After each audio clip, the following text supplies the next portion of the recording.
This is Dr. Sai Kiran. It gives me immense pleasure to get in touch with you through this video. And my today's topic is how to be an effective parent and guide your children in the right path so that they can lead a happy life, a rich life, and a life of their choice. I've been working on Mindpower from past 16 years. And in these 16 years, I had lectured to more than 4.5 lakh students in more than 12 countries across the world. And I had been watching that many of the students, they're not able to reach up to the level, up to the potential, what I mean to say. So why some people could really reach up to great potentials and why some people cannot? So I have seen that in the past that many of the people out there after the education, they end up in small jobs, and whereas some people, they really make it big. So why some people make it big and why some people really don't make it big in life? So this is my topic today. So today I'm going to discuss with you some points wherein for the parents it would be a boon to understand how to guide their children to be winners and celebrities. Most of the parents think that they have actually put their children in one of the best schools in the town, and their responsibility ends there, because they're going to pursue the best education and they're going to probably make it big in their life. But the actual fact is that you must understand the difference between education and qualification. Academics can only guarantee you a job, whereas a skill can guarantee you a good career, life of your choice. And what we think is that your academics and education, they both are same, but that is incorrect. There's a small line that separates academics from your education. We'll first understand the difference between academics and educations and what academics can guarantee you and what education can give you. What many of the parents don't know is that the system of education what we're following right now in our country, it was developed by the Britishers. It's called as the Macaulay's education system. It was introduced by Thomas Babington Macaulay in the year 1846. The British implemented the system to Indians so they can produce more and more working class people. Because they had a very big government, it was such a huge empire, the British Empire, and there were a few white men, and they can't control all the people. So what they did, they put up some schools and educated the people in their schools, ultimately to provide employment in their government. Like if a person is past class 5, they used to provide them with class D jobs. Class D is like scavengers or the chaprasis or the peons or the pittus, what you call. The pittus were basically the chaddi police, back in the British Raj, you've seen the videos of freedom struggle where there were some policemen with some guns in the hand, with the neckers, okay? Yeah, these are the ones, we call the pittus, okay? So that kind of jobs when somebody used to pass class 5. And the people used to pass class 7, they used to provide them clerical jobs, like, slightly better jobs, like attenders and clerical jobs, okay? And the people used to pass 10th class, even better jobs, like head clerk or, like bill collector, tahsildar, and so forth. So based on the caliber, they used to, put them in their services. So this continued for many centuries, the British ruled for more than 250 years. And then what's happening right now? Now the British is not there in our country, but still what's happening in our country? Our children get educated only to, become employees in some companies. We're not given the education to be entrepreneurs. All our present education system is only to, get an employment. Okay, it's not skill-based. Okay, it's only to procure a job. The need of the hour for our nation is not like employees, but entrepreneurs. Okay, we need to, educate our children based on the skills. So how do we recognize the skills of a child? Now, modern technology has did a lot of research into this skill development programs. And then what they found is, Dr. Howard Gardner, he understood about multiple intelligence. Whereas in the Vedas, they told about it way back. It's called the Astadi, like the 8 intelligences, okay. So, Mr. Howard Gardner spoke about this multiple intelligence, that every person is born with 8 types of intelligences, and everybody is strong at one intelligence. We'll first understand what is this multiple intelligence, and in the later part of this video, I'm going to tell you how we can identify like which is our intelligence, and how we can apply this intelligence in our life, and how we can develop that and really become winners in our life. So mostly our education system, right from the British days till now, it's employment based. We haven't reformed this education system. But the need of the hour, as I told you, it is not employment, but employees, it's more entrepreneurs. Now we first understand about multiple intelligence. How we can understand about this multiple intelligence, and how we can understand what intelligence a person is blessed with, or inborn with. Okay, right. The first intelligence is linguistic intelligence. Now the people like good orators, like from the past era, we can think of Pandit Nehruji or Gandhiji. They were very good orators. Like you can take Hitler, was a very good orator. And also, like from the present era, you can take our present Chief Minister KCR and his son KTR. They're outspoken, like the way they speak, people love. They just love them, because they're very good at this oratory skills. So this is again a form of intelligence called as linguistic intelligence. This is the first form of intelligence. Okay, these people speak so well. Not everybody can speak well like them, but because they have this intelligence called the linguistic intelligence, they could do that. The second intelligence is logical intelligence. Like some children are very good at mathematics, so good, but other children, they just can't cope up with mathematics at all. They can't take the pressure of mathematics because they are not born with this logical skill. So the second intelligence is logical skill. Understand that not every child is born to learn mathematics. It's only some children who really have that logic inborn within them. They can understand and perform very well in mathematics. So that is the second intelligence, which is called as logical intelligence. The third intelligence is called naturalistic intelligence. Naturalistic is basically the people who are merging with the flora and fauna, or the nature. Like you see the farmers, okay, or the people who run dairy farm, or the sheep farm, or apiculture, sericulture, horticulture. We think that these people don't really make good money. Well, they are the ones who make more money than anybody else. What a person makes in his lifetime, probably these people can make it in less than a few months, like the people who are poultry farmers, or whatever, But they must have this intelligence of naturalistic. Only then they can succeed in this venture. So what they understand is they understand the nature. They merge with these animals. They speak to these animals. They understand the trees. They speak to trees. They get the information from the trees or the nature. So this is again a form of intelligence called as a naturalistic intelligence. So only when these people venture into this kind of jobs, they make it big in life. So this is again third kind of intelligence called as a naturalistic intelligence. The fourth intelligence is called the kinesthetic intelligence. Again, there are two types in this: fine motor skills and gross motor skills. Kinesthetic is basically your overall body movement, how you are at your physical strength.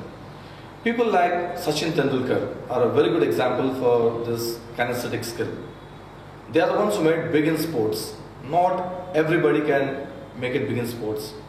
These people exhibit extraordinary physical talent when they are in sports. Okay, so some people are made to be in sports. Okay, so we need to understand that the people who are born with this particular kinesthetic intelligence are the ones who can make it big in sports or dance. One more person who can give the example of kinesthetic is dancers like Prabhudeva. You've seen him performing so extremely well in dance. We probably haven't seen anybody performing like him again. So because he was, that particularly intelligent, and he has shown to the world what he is. So this is again one more kind of intelligence called as the kinesthetic intelligence. Again, in this we also have one more branch called as the fine motor skills. In the same, kinesthetic, there's something called fine motor skills. The people who use the fingers properly. It's again motor skills, right? They paint well, they draw well, the way they use the fingers, absolutely amazing.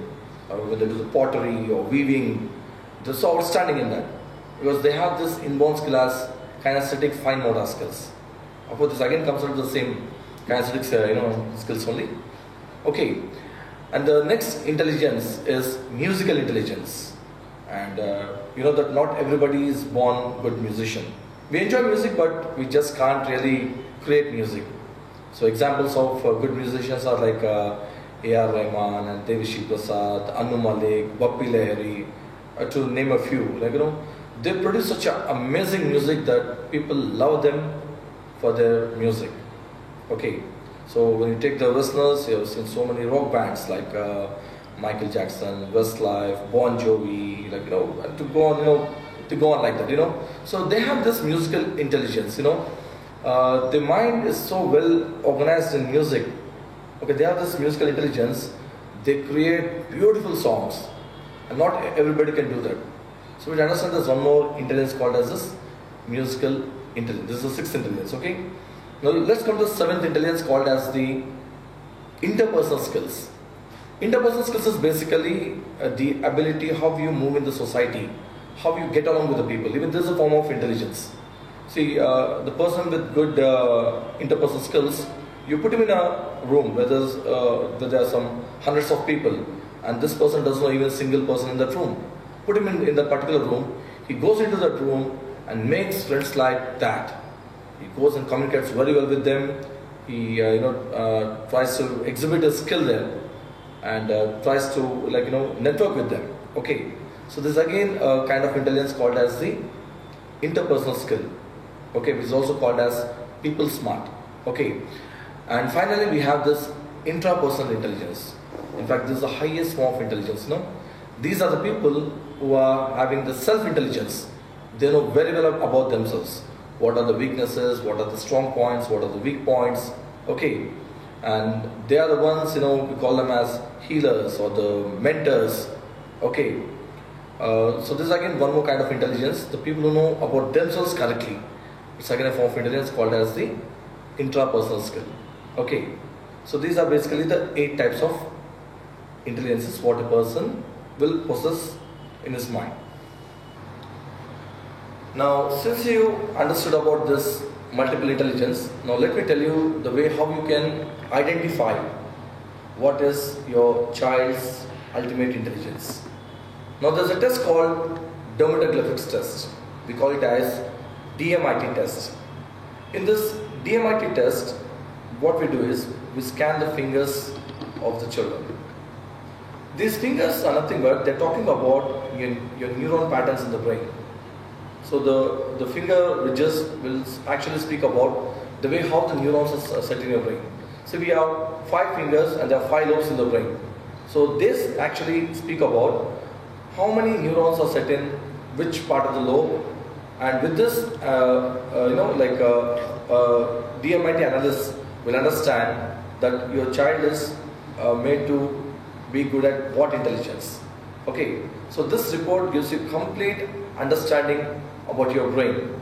It also tells you like which part of the brain is more active, the left or right. What is your learning style? Okay, whether it's auditory, kinesthetic, or visual. It also talks about your personality type. So basically 4 words by which we identify the personality of a person. It's eagle, owl, peacock, and dove. So basically people are in this 4 categories only. So we can also understand what is the personality type.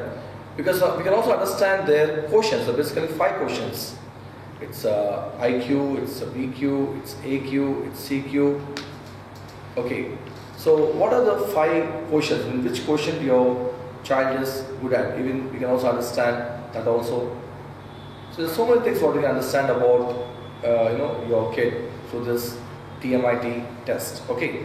And after you do this DMIT test, you'll come to know what is your child's first strongest talent. Okay.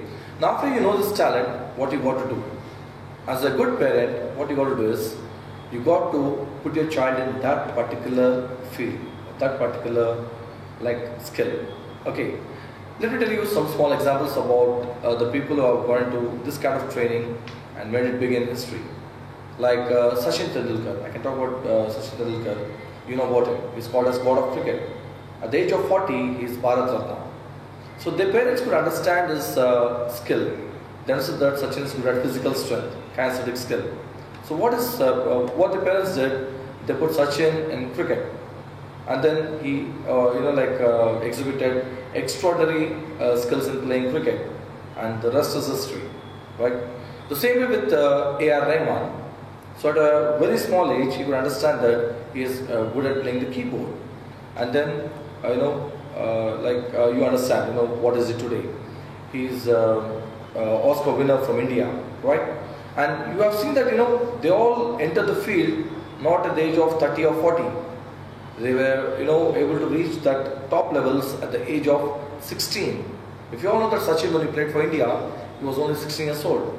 And when A.R. Rahman scored his first music in a feature film, he was 16. It was Roja movie, right? So then you've seen that these people who understand their inborn skill at the earliest, they can learn the skill very fast and make it big in life. I can also give you examples of Saina Mirza, okay, and Saina Nehwal. Okay, they all understood their skills at a very small age, and then they focus all the energy in trying to boost up that particular intelligence, and today they're all personalities and celebrities. So the same thing you have to do with your children. You will first get the DMIT test done, and in the DMIT test we'll come to know what is their ultimate intelligence. After you come to know about the intelligence, you got to train them in this particular skill. Now maybe asking, so then shouldn't we send our children to the school? I didn't say that. Now we are all living in a society. So what we got to do is, we got to follow the rules and norms of this particular society. We got to send the children to the school. Say morning 9 to evening 4 o'clock. They probably go to the school. When they come back from the school, what we do again? We again send them back to the tuitions. Whatever they have learned from morning 9 to 4, the same thing is repeated again. You're wasting your time there. So what I suggest is, after they come back from the school, at least 1 to 2 hours, whatever skill you found it in this DMIT test, send your children to that particular trainings, and you see that in just 6 months they'll catch up with that particular skill. They start performing like masters. It's already inborn for them. They start exhibiting that extraordinary skills in that particular intelligence. So my suggestion to all the parents who want to really guide their children in the right path, to take this DMIT test and guide your children in the right path, understand your child's intelligence, understand their learning style. This is wonderful science. Okay, why to make the best use of it? So with this DMIT test, you will come to know your child's ultimate brain map. Okay, you understand how is his brain set and what is he made from. We also understand that not every child is born to learn mathematics, and not every child is born to be in sports. Not every child is born to be in music, or not every child can be a painter or of that particular skills, or a linguist. Okay, so every child is special. Everybody is born with some hidden potential or some hidden skill, and these are within this 8 only. That's the beauty. They only fit in this 8 intelligence only. So we first understand what is your child's outstanding intelligence. Okay, and later you can focus on how you can improve on this particular skill.